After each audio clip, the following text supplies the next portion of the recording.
All right, buckle up, folks, because we're diving headfirst into a scandal that makes your average political gaffe look like a playground squabble.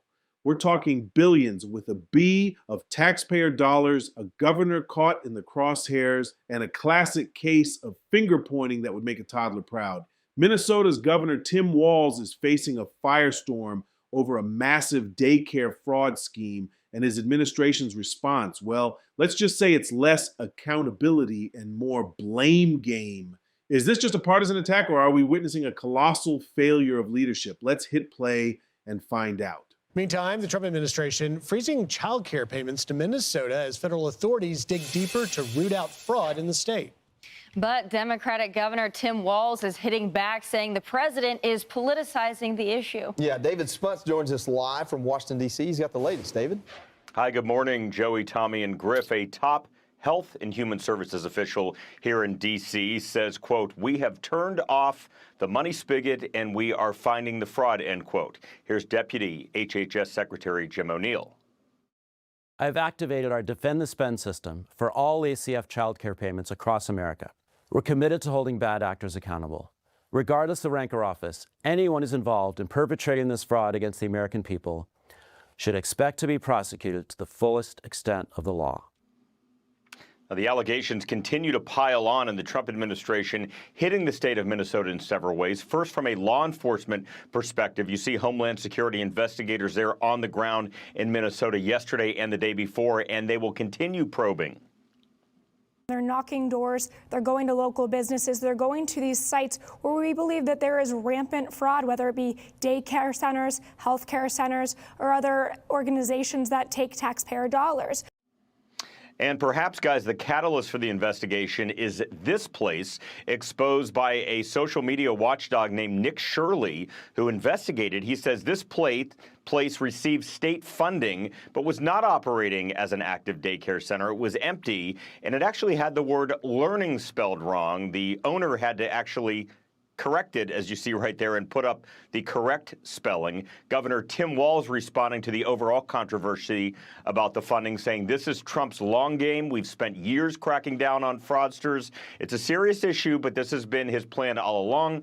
He's politicizing the issue to defend programs that help Minnesotans. Oh, the classic politicizing the issue defense. It's like saying, I didn't do it, but even if I did, you're just mad because you don't like me. Governor Walz, with all due respect, when federal authorities freeze payments and start digging into a multi-billion-dollar fraud, that's not politicizing. That's called doing their job. To suggest that uncovering massive fraud is somehow a long game by a former president to undermine programs that help Minnesotans is a deflection of epic proportions. It's an attempt to shift focus from the very real issue of stolen funds to a tired partisan narrative. This isn't about Trump, it's about accountability for your administration's oversight or lack thereof. If your administration has spent years cracking down on fraudsters, then how did a $9 billion scheme allegedly grow to this scale under your watch? That's not cracking down. That's more like giving them a polite nod as they walk out with the vault. Let's be serious. When the money spigot is turned off due to rampant fraud, it's not political, it's just plain bad governance. Now, the Department of Health and Human Services wants Governor Walz to provide a, quote, comprehensive audit of the centers. The request includes attendance records, licenses, complaints, investigations, and inspections. Tommy, Griff, Joey. All right, David Spunt, live for us in Washington. It's very rich that Governor Walz, who, by the way, is running for re-election for a third term as governor in a state that now has been uncovered, what is called the tip of the iceberg of a $9 billion widespread, large-scale fraud.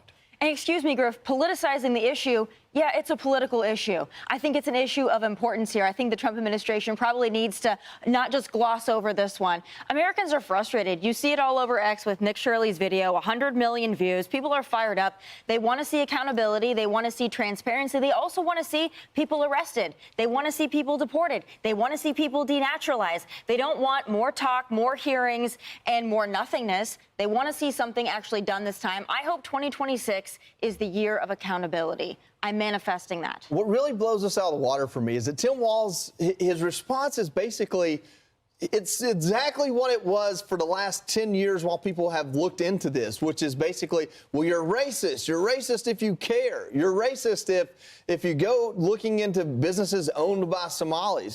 And there it is, the nuclear option of political deflection. You're racist. This argument is becoming as predictable as a bad sitcom rerun. When you can't defend the indefensible, like billions of dollars in alleged fraud, just pull out the racism card. It's the ultimate conversation stopper, meant to shame and silence anyone daring to ask uncomfortable questions. But let's be crystal clear. Investigating fraud, regardless of who is perpetrating it, is not racist. It's simply upholding the law and protecting taxpayer money. If a disproportionate amount of fraud is found within a specific community, then focusing investigative resources there is not discrimination. It's effective law enforcement. Imagine if a bank robbery ring was discovered operating primarily out of a specific neighborhood. Would it be racist to focus police efforts on that neighborhood? Of course not. It would be common sense. Governor Walz's implied argument here is a dangerous tactic that undermines legitimate efforts to combat crime and accountability. It's a shield for bad actors, plain and simple. And it's like, no, you call me whatever you want. So what? It's not about racism. It's about billions of dollars in a scheme that seems to be cultivated among an entire community of people. And if it means that you have to point a magnifying glass at the Somali community in Minnesota because it's that rampant or it's that protected, that's not racism. That's doing your job. I mean, if you're the governor of Minnesota, you've got two options here, Tim Walz. You either are so bad at your job you didn't know what was happening, or you're so corrupt in your job that you tried to cover it up, or you're complicit in it. You know, pick your poison. Yeah, pick your poison indeed. This isn't just a tough choice for Governor Walz. It's a devastating indictment of his leadership. To oversee a state where billions of dollars can be siphoned off through fraudulent daycare schemes without his administration catching it, well, that's not just a bad day at the office. That's a systemic failure. If he truly didn't know, it speaks to an alarming level of incompetence or disengagement. A governor is the state's chief executive. The buck stops with him. If he did know or actively tried to cover it up, then we're talking about something far more sinister, corruption or complicity. Neither scenario inspires confidence or trust from the citizens he's sworn to serve. This isn't about political rivals trying to score points. This is about a fundamental breach of public trust and a massive theft from Minnesota taxpayers. Whether through negligence or design, the outcome is the same. Billions gone and the people of Minnesota left holding the bag. It's a lose-lose proposition for Walz and, frankly, for the entire state. Neither one really is a good resume builder for whatever's next for that guy. Maybe he needs to retire and go learn how to load a shotgun. Well, he's not retiring. He's running again, and it's unclear, Joey, what his campaign slogan is. It must be something along the lines of, no, I'll fix it now. Trust me, I'm the right guy to do it. He's taken on a couple of initiatives. He says he's going to appoint a program integrity director. Don't you love and it? It's like, why wasn't there one there to begin with? And he's going to spend taxpayer money further to hire an outside firm to do an audit, which I'm sure that Minnesota taxpayers who are already been stolen from are not happy about having to now pay more money to fix the problem that occurred on his watch. Oh, the irony. After billions vanish on his watch, Governor Walz's grand solution is to appoint a program integrity director and hire an outside firm for an audit. It's like locking the barn door after the entire herd has not only escaped, but has also started a successful cattle ranch in another state. Where was this integrity while the fraud was allegedly rampant? And the cherry on top, Minnesota taxpayers who have already been fleeced now get to pay more for an outside firm to investigate the mess that happened under the governor's nose. That's not a solution. That's adding insult to injury. It's essentially saying we couldn't handle it, so you pay for someone else to clean up our mess.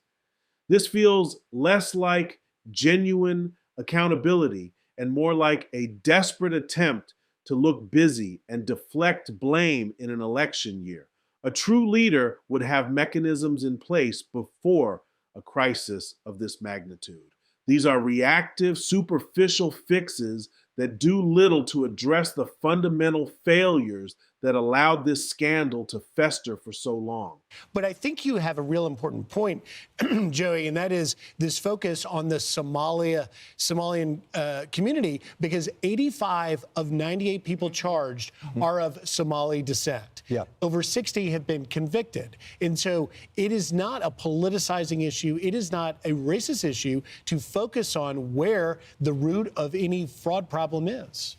Yeah, if something like this exists within a community, if it's been fostered there and cultivated there and protected there, then you got to start flipping all the stones to see who and all is involved. That's what it is. And Tommy, you mentioned the push for denaturalization of possible citizens, talking about the Somali community. And there you have it, folks, a clear example of how a massive fraud scandal can expose not just criminal activity, but also glaring deficiencies in leadership and accountability.